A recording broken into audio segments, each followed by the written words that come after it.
Washington University and KETC, the St. Louis Educational Television Station, present A Course for Television.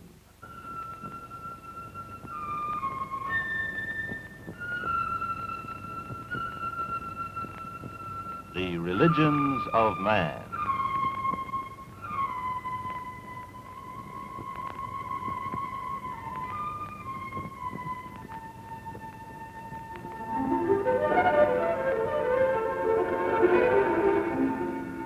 With Dr. Houston Smith, Associate Professor of Philosophy of Washington University.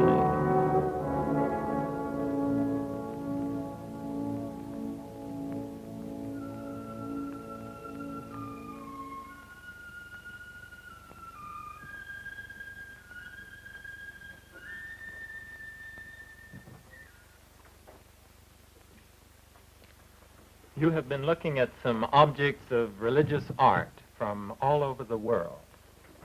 This, for example, is a Kuan Yin, a goddess of mercy, which comes from China in the Buddhist tradition. It's really a museum piece. And that's all religion is for many people, a museum piece. But that's not the sense in which we're going to be studying it here tonight. Some of these objects, they're very different in kind. Some of them are very lovely. Take, for example, this wood carving of a monk. It comes from Europe around Oberammergau, I believe. It's beautiful. And yet, I'm not an art critic concerned to analyze the style of these various objects and compare them. Some of these objects are very old. Take, for example, this figure of Shiva, the dancing Shiva. Comes from South India. I don't know how old this particular object is, but the Shiva figure is the oldest object, religious object, which the archaeologists have dug up from India. It goes back about 5,000 years. But again, I'm not an antiquarian interested in digging up the past and dusting it off. Some of these objects are very strange. There are some strange ones up there on the shelf. Some of these are different. If one puts, for example, these two objects side by side, the Christian monk and this Hindu dancing figure, what a different impression they make. But I'm not an anthropologist interested in comparing and contrasting the various culture patterns of the world. Some of these objects also have some very strange aspects to them. Take, for example, this head of the Buddha. The head itself is very serene. But there were many things about Buddha's life which would sound very strange to you.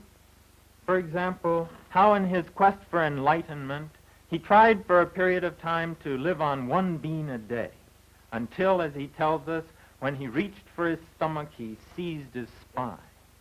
How he used to press the tongue up against the roof of his mouth and hold his breath so long that he would hear, as he tells us, the roaring of the oceans in his ears, and until it felt like a sword was cleaving his skull. Sometimes, when he was trying to concentrate all his attention upon his spirit, he would neglect his body completely, not even bothering to wash it, until again, as the records tell us, the dirt would accumulate until it fell off by itself. But I'm not a tourist guide interested in the shock value of the strange, the bizarre, and the fantastic. No, when I turn to these religious objects, I don't turn to them as relics. I don't turn to them even as historical forces which had great vitality and power and influence in the past, but somehow have become fossilized and outlived their usefulness. I don't turn to these sacred books, the Brahma Sutra, the Torah in here. The other sacred books here assembled. I don't turn to them as if they were simply great literature with high poetic value, or items which would allow us to inspect the past to give us some idea how the old boys felt. No, when I turn to this religious material, when I turn to the religions of man, it is because I find here the most profound insights and answers which have ever been offered to the basic problems of life, the inescapable problems, the problems that I myself haven't been able to get away from. What, for example? Well, take the problem of suffering.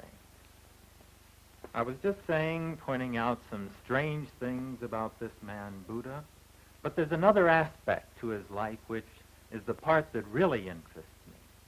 And this is the part of his life and teachings which speak to every man. Somehow they transcend time and space and go right to the heart of problems which are terribly near home.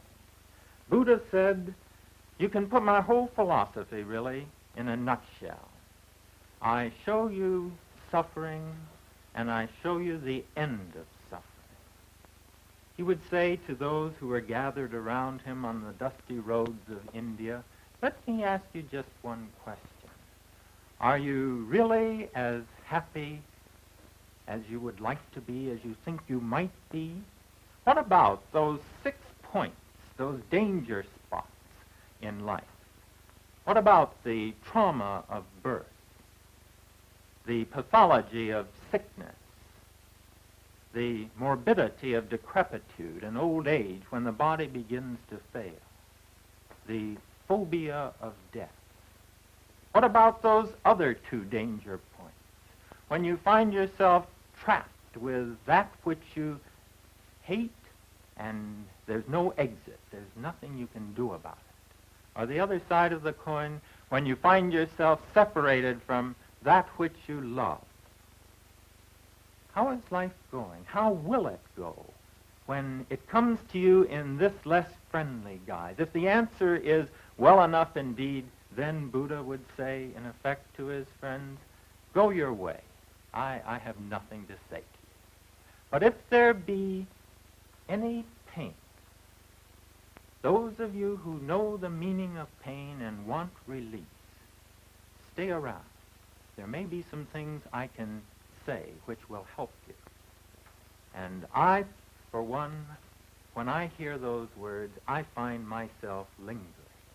Yes, I found some things in Buddhism which speak to me very meaningfully about the problem of suffering, as likewise I've also found in Judaism, in the words, the writings of the Torah. Well, we're going to be talking about suffering, some of the answers of the world's great religions to this problem. But how about another problem?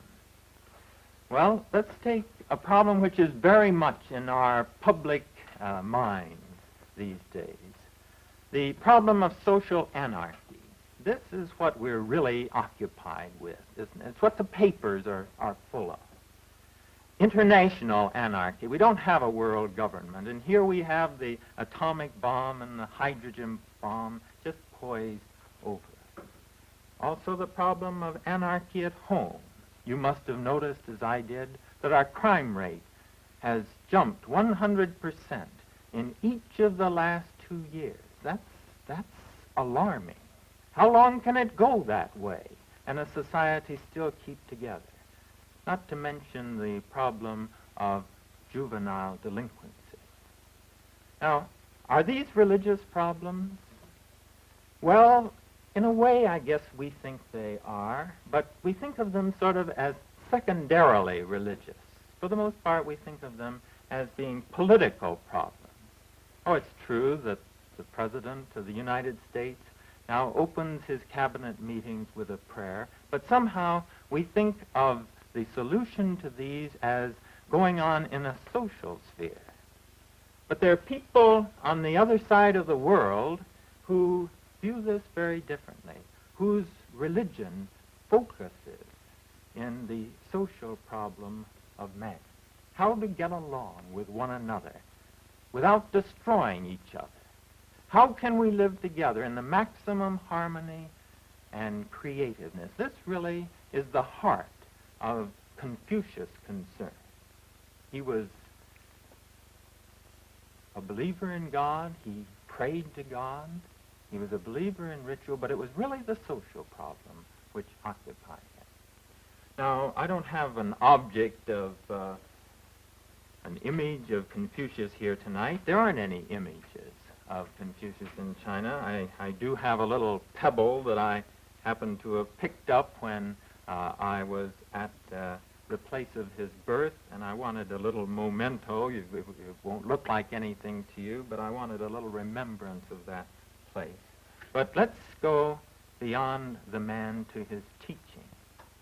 When I first encountered the Analects of Confucius, which contain really the heart of his doctrine, it was one of the most surprising experiences I'd ever had, because here I knew that this man had influenced a civilization like few other men had ever influenced any civilization before.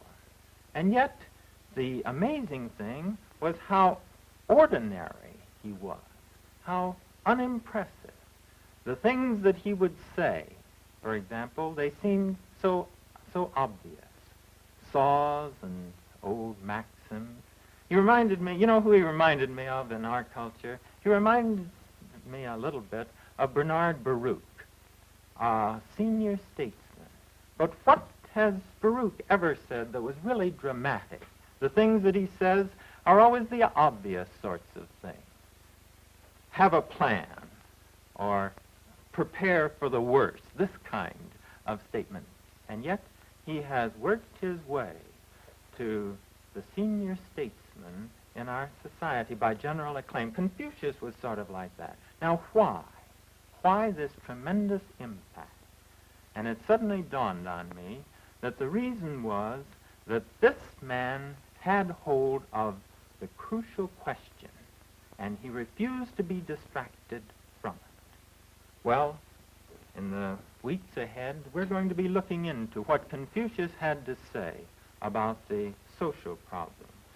And we're going to look at what some of the other religions had to say. Again, coming back to Judaism with the prophets of Israel, those tremendous figures, what they had to say about social justice. Yes, the social problems of our day will come into a kind of religious focus as we proceed in this course. Well, let me mention just one other problem. It's a problem of selfishness. Here's one that we all have with us all the time. Logically speaking, every man ought to count for just one. And I ought to be as concerned tonight about a child that doesn't have food in China as I am about my own child. But I don't feel that way. Let me put it this way. Suppose I were to show you a picture, a group picture, in which you were a member. What face would you look for first? Well, you don't need to tell me. We all search the rows to see how we came out in that picture. And yet, we know that this kind of selfishness often works against our true happiness. We find ourselves in our self-concern, standing in our own light, as it were. Well, there are things in these religions, there are things in Christianity which help me with this problem, help me as to how to overcome this to some extent, and how to live with myself, to accept myself even with that part which I am unable to overcome. Christianity has helped me on that problem. Hinduism also has some marvelous things to say on that subject. When we turn then to the religions of man, the basic reason which we will always have before us in this course is that here we find answers. Final answers, maybe, but certainly helpful answers to the deepest and most inescapable problems of human life. Now, there's another reason, however, that makes me interested in this material, and that is that there's power here. There's real power. These religions, they affect nations. They are moving forces, channeling forces in the affairs of nations. We hear of religion as a power that moves mountains. Well, that's true.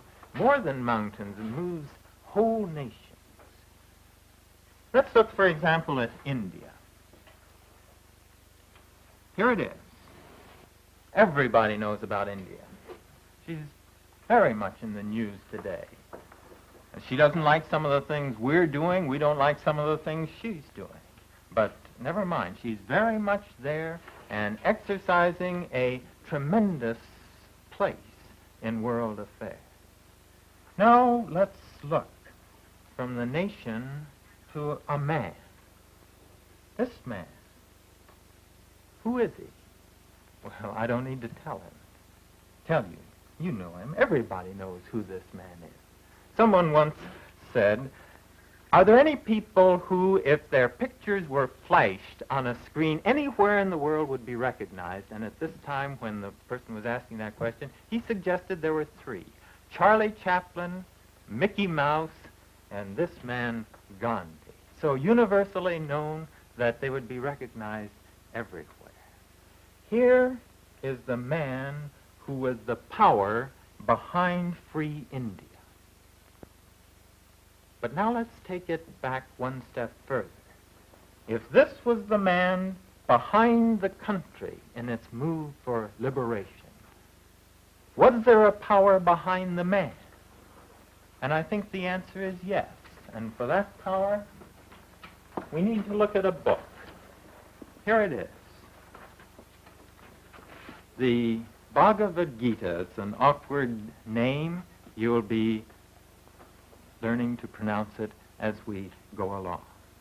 Gandhi's secretary once said that Gandhi's life, every moment of it, was a conscious attempt to fulfill the spirit of this book. Well, this is going to be one of the texts that we are reading in this course, and that which was a part of Gandhi will also become a part of you. And I, for my part, will be more proud because there are people in our community who know this great religious classic of another land. Now, we study the religions of the world, then, not only because they give us help in our personal problems, the ones we can't get away from. We also study them because they are moving forces in world history. But there's another reason, a final reason, why I turn to this religious material, to the religions of man. And that is because it helps us understand the other peoples of the world. Someone has once asked this question. The historians, 500 years, 1,000 years down the line, when they're writing the record of the 20th century, for what will they remember us? Will it be because we were the ones who unlocked the secret of the atomic bomb? Will our century be remembered for the spread of communism during the first half of the century at least? I don't think so. There's something about our century which overshadows the other forces, and in comparison with which the atomic bomb and communism itself will, in the perspective of history, look like mere episodes. The most important thing, I believe, about the 20th century, and that for which we will be remembered, is that this is the first century in which East and West have met each other not merely significantly, but as equals. Now, there have been plenty of meetings in the past on an insignificant and equal basis. There have also been meetings on a momentous basis, but as unequals. But today, for the first time, we find these two halves of the world looking across at one another as equal. Now, in this situation, nothing is more important, it seems to me, than world understanding. We live in a day when science has annihilated space, when the world has become not so much a globe as a globule. We live in a time when Formosa is in our backyard and India is our next-door neighbor. Now, in a time like this, nothing is more important than that the peoples of the world understand one another. Now, I'm not saying that there has been no understanding in the past. Certainly there has. Thoreau, for example, over 100 years ago, could say that his life had been made by two books, Emerson's essay on nature and the Bhagavad Gita, which we were just looking at. Schopenhauer could say of the Upanishads, one of which we shall also be reading, that in the whole world there is no study so beautiful and so elevating as that of the Upanishads. It has been the solace of my life, it will be the solace of my death. Certainly there have been exchanges in the past, but now today these exchanges are crescendoing. That which was merely a trickle is becoming a torrent of interchange. That which was only a whisper is now becoming a roar. Our very lives now are closely interlocked with the lives of other men. The daily paper carries an account of stories from 26 countries in the world. Some of the interrelations between the peoples are of a very trivial nature. You know, for example, like Cracker Jack. Everybody knows about Cracker Jack. My children like to pull out little favors, whistles, and the like. Last summer, do you know what one of my girls pulled out from a Cracker Jack box? Here it is. Let's see if we can see it. You see it? It's a choral reproduction of Shiva. This is Shiva, the image that we were just looking at. Well, Cracker Jack, it's trivial, it's a humorous symbol of the West, and yet Cracker Jack and Shiva, it's a kind of symbol of our time. Now, not all the symbols are trivial of this kind. Let me tell you one other, which again to me is a kind of symbol. This is concerns Robert Oppenheimer. I suppose there's no one whose name the public links more with the discovery of the atomic bomb than Robert Oppenheimer. He stands in a way as a kind of symbol for the West. Well, do you remember back to 1945 when the first experimental bomb was exploded on the desert of the sands of Alamogordo? We didn't know about it. It was secret then, but the story came out later. And the reporters crowded around Oppenheimer afterwards, and they asked him, what went through your mind during those final seconds as they were ticking away? 4, 3, 2, 1, down to 0. And Oppenheimer said, well, frankly, I can't remember. I suppose I was concentrating so much on whether the bomb would go off to think about anything else. But I do remember that when the explosion took place, the brilliant, blinding flash and the mushroom cloud rose up, there flashed through my mind a verse from the Bhagavad Gita. Behold, I am come as death, the waster of peoples. This, too, is a kind of symbol to me of man's interrelatedness. This man, a symbol of the West, but in this crucial moment in human history, what flashes through his mind? A verse from halfway around the world over 2,000 years ago. We live then in a time when any man who is only an American, who is only an Indian, who is only a European or only an Asiatic, is only half human. The other, the universal aspect of his life, has yet to be born. And those of you who follow us through this material will emerge, I feel sure, citizens of the world in a dimension that you have never been before. Now, let me come back in closing to religious art. It's wonderful, it's beautiful. We could fill the studio with marvelous examples. Michelangelo, the Sistine ceiling, we could have the reproductions here. We could have Bach's music filling this room. They're not here. They won't be here. And why not? The answer is because we're not really interested in the aesthetic side. We're interested in the source of this great art, the ideas. In a way, you and I here will be standing parallel to Michelangelo and to Bach. We'll be looking at the things that they looked at when they created these works of art. Now, this is going to be a course. There's going to be system in it. There's going to be rigor. There's going to be a good deal of hard work, too. I just thought this morning, it's rather a surprise, I'm going to be on TV. I'm going to have a program. I'm going to be a performer in a way. And yet, I'm not. I'm not a performer. I'm a teacher. And those of you who follow me seriously are students. You're going to be reading assignments. You're going to take an examination. Will it be worth it? Well, ultimately the answer is yours.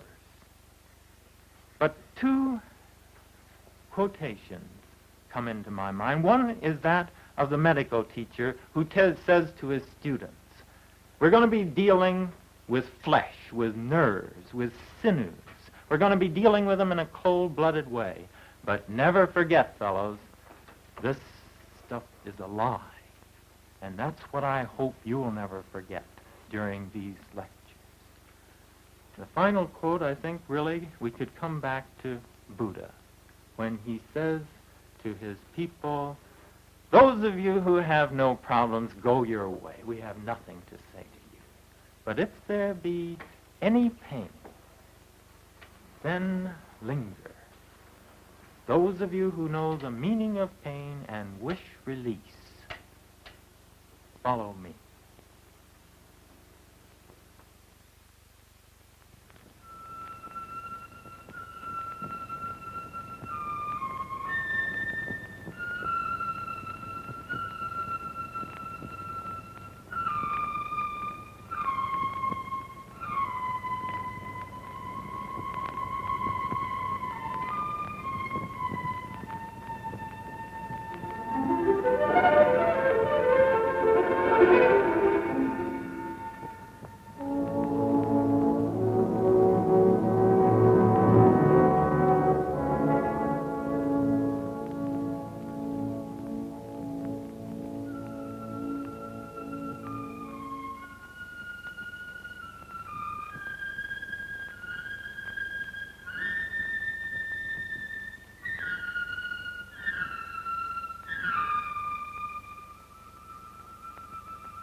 The Religions of Man is produced by Washington University and KETC, the St. Louis Educational Television and Production Center.